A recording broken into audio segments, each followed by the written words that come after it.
COVID-19 has put a tremendous amount of pressure on us as a nation, but particularly on parents, teachers, and children. The ongoing debate of whether it's safe to take our children back to school has been a contentious issue. It is from this premise that I wanted to ask us, should we do it? Should we not? I'm a mother, I'm a doctor, and I want to know from expert leaders, pediatrics, world-class educators, and psychologists, including parents and children themselves. Should we take our kids back to school? Is it safe? I'm very sensitive to the fact that there are some schools where online education is just not possible, but where you have the option, where online education and quality tele-education, remote children's teaching is a viable option. Should this be considered? To quote the famous Shakespearean play, Hamlet says in Act 3, Scene 1, to be or not to be. I want to parody that and say, to school or not to school? That is the question. Come and join us, tune in, and let us hear from our professionals and from the voices of children and parents.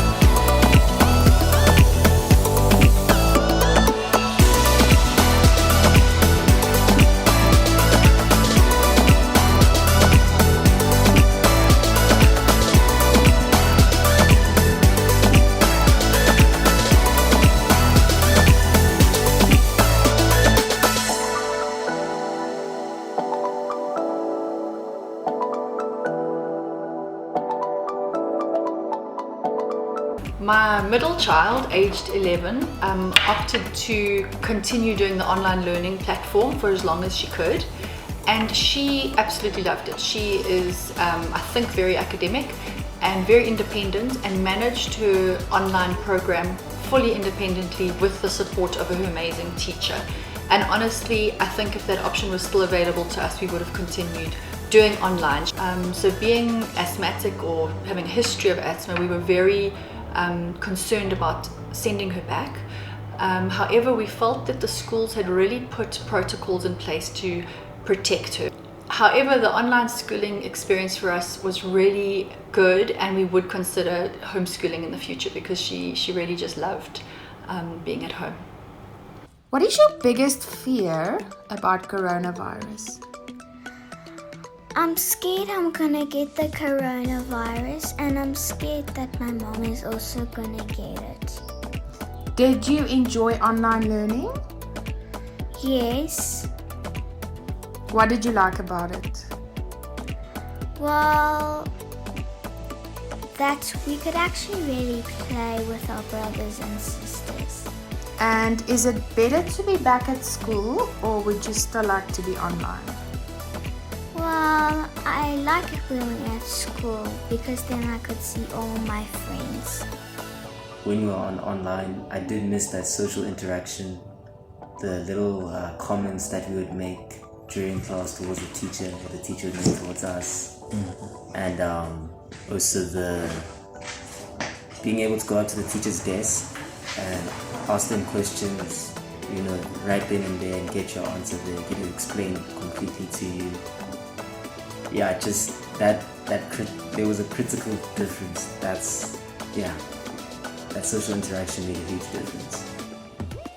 The things I like about schooling from school, I get to see my friends, and I get to play on the playground, and yeah. But the things I don't like about schooling from school, because I wake up early, I have breakfast, and then you get and then lunchtime is at 9 o'clock, and I can't eat my lunch because I'm so full of my breakfast. So yeah, and the things I like about homeschooling is I get to sleep late and I get to wake up whenever I want and see my granny and my grandma. But the things I don't like about my mom's very strict, and I can't concentrate. So what do you prefer, schooling from school or schooling from home? Schooling from school.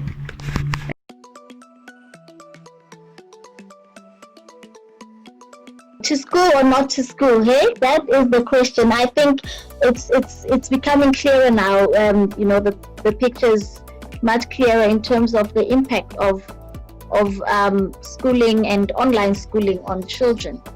I'd like to now shift to Natasha, and so now from a clinical perspective now, I want to know what are the red flags? When would I decide that this child actually needs to go to the doctor?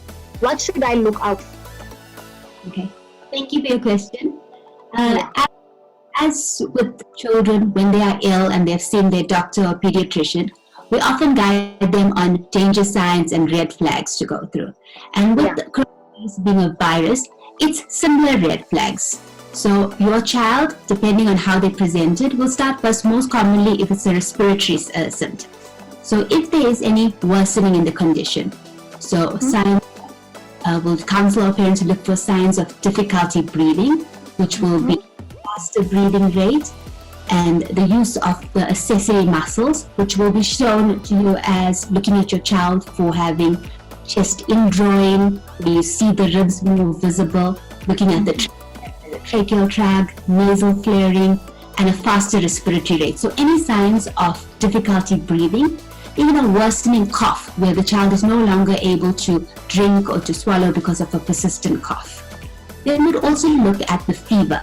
So yes, we tell you to expect that fevers are associated with coronavirus illness in children, but if there is a fever that's going on for beyond 5 days, fever that's not to our temperature control and treatment management of fever. So then to find out about the next steps. Also, importantly, if your child is still feeding and drinking well. When we feel unwell, and children as well with a viral illness, they may not eat as much, their appetite is decreased, but they still should be drinking, keeping well hydrated. So looking at signs of dehydration, how often, depending on your age of the child, having wet nappies or frequency going to the toilet, very lethargic. So those are the signs of a worsening illness where there's lethargy, poor feeding, persistent fevers, signs of respiratory distress. And as we know with coronavirus in children, it presents differently. Many may present with severe abdominal pain, if they have diarrhea, excruciating pain beyond the normal, that's an emergency treatment.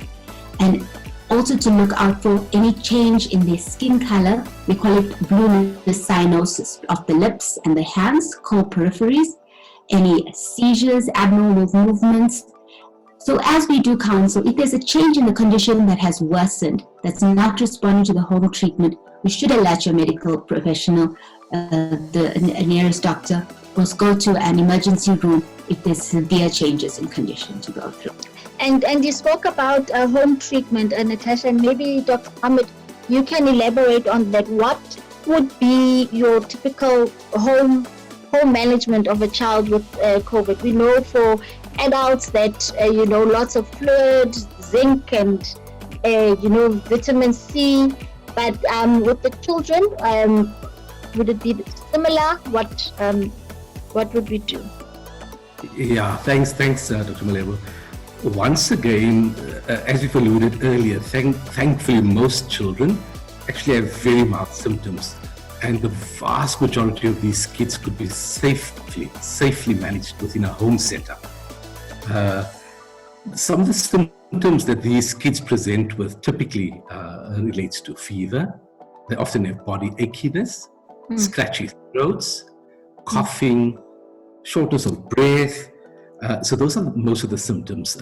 Older kids can even have a sense of loss of smell. So those are the symptoms.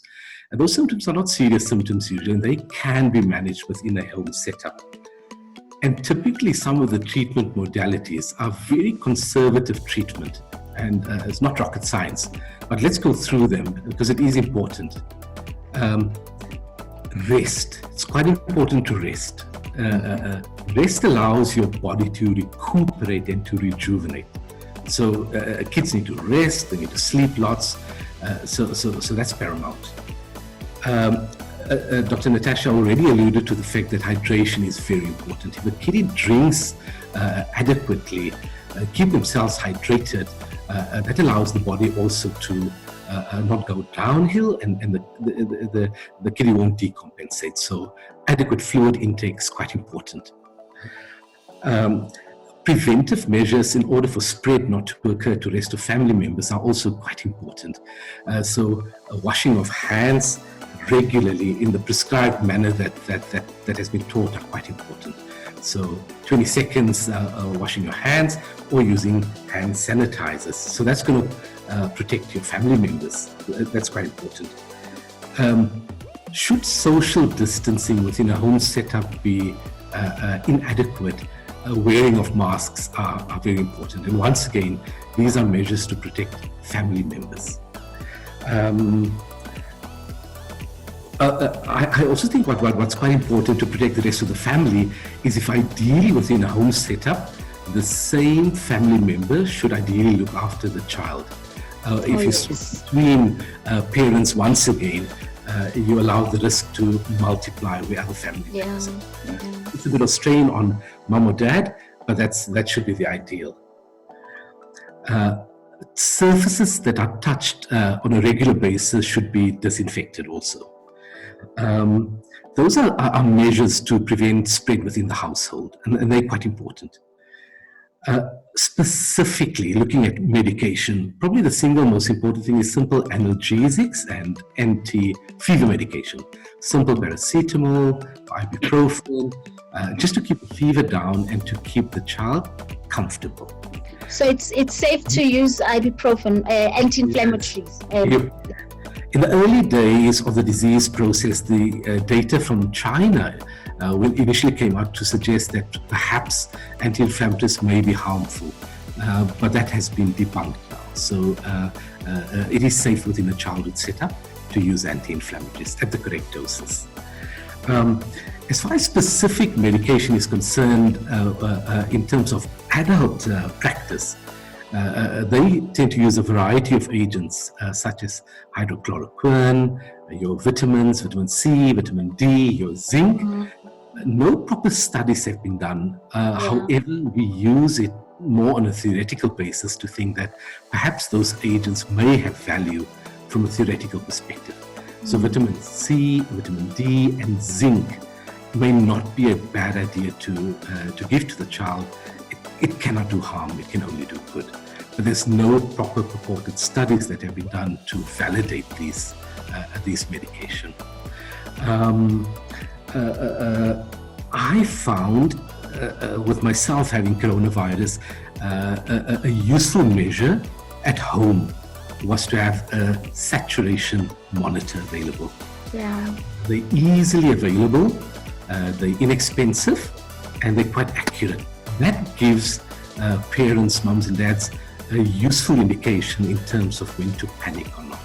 So if the saturation levels are for children below 90 on adequate readings, that could be a warning sign. So I find that to be a quite useful a measure to have within a home setup. I also found that perhaps there's a gap in the market where telemedicine should be explored. And within things like countries like America, Britain, Germany, they have these things set up quite adequately, and it works within a home setup. I think doctors should start exploring that. There are legal frameworks to look at because you're not seeing the child. There are other frameworks to look at in terms of remuneration for doctors, etc. But I personally think in future we should start exploring those modalities because it will really give a peace of mind in terms of what Dr. Natasha earlier tried to intimate in terms of red flags. And how quickly can Dr. Ahmed, a child with COVID, how quickly can they return to sport? So sporting activity, training, and maybe if you can just also highlight the isolation time, it's been changed. Absolutely. An acutely ill child with a fever and feeling quite weak, ideally those kids should not perform extra physical activity that's going to be overt. because we do know any flu-like illness, and that includes your coronavirus, can put an undue strain on the heart. And these kids can develop myocarditis. So those kids during the acute stage, I'll say the first 5 days in particular, from onset of fever and lethargy and feeling quite grotty, bed rest should be important. Beyond day 7, should the fever start settling, and if there's 48 hours without a fever, if the child's energy levels are starting to improve, a moderate amount of physical activity is actually advocated. Okay. It is important for kids to start exercising after that, yes. And more aggressive, vigorous exercises, I will say probably after about 10 days could be initiated. Okay. All right. No, thank you. And, I think everyone is scared of being in hospital. It's just no one wants to be admitted, And I just want to ask Dr. Buitendag, being admitted in hospital for a child is scary enough. So now with this whole COVID drama and, even if you're not being admitted for COVID, I had a little one with a fractured femur who had to be admitted. You have to do COVID tests, then go in and, how for you as an admitting pediatrician, how has it differed? What's the emotional impact on the child? I know you authored a very nice book that we thoroughly enjoyed, and it just details the consultation itself, but just in terms of the impact of being in hospital for the children during this drama of the pandemic, and not being able to get any visitors, it's just you and your mom. Dad has to be home. Have you found any challenges there? Yeah, Malebo, you're absolutely right. We found big challenges there. Like you rightly say, luckily there were not many sick children during this time because everybody was basically in isolation, but once here and there when we saw sick children, it was always a big challenge. And the reason, you've already alluded to that, but if we wanted to admit a child, we couldn't just admit the child straight away to the pediatric ward. Everybody needed to get like you say, the child needed to get a swab first to make sure the child is not having the COVID infection. And we don't just only test the child, we have to test the caregiver that was going to stay or that is going to stay with the child as well. That's usually the mother. So the children don't like these tests, it's sore for them. So the older ones, they do get usually the test in the nose. It is not comfortable, and the parents also don't enjoy that. And the parents are very upset if we need to admit them because the daddy can't come to the hospital. And the parents or the mom that's with the child always had a cell phone there with her, and she had to always tell the dad what's happening in the ward.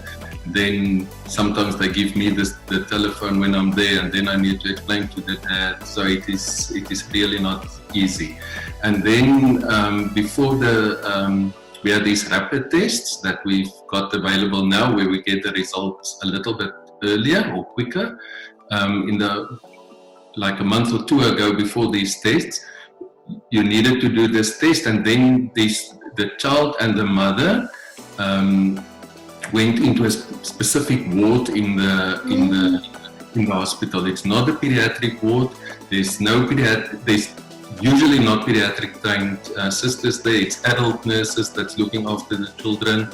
It's very difficult to do procedures there because you don't have your own staff there.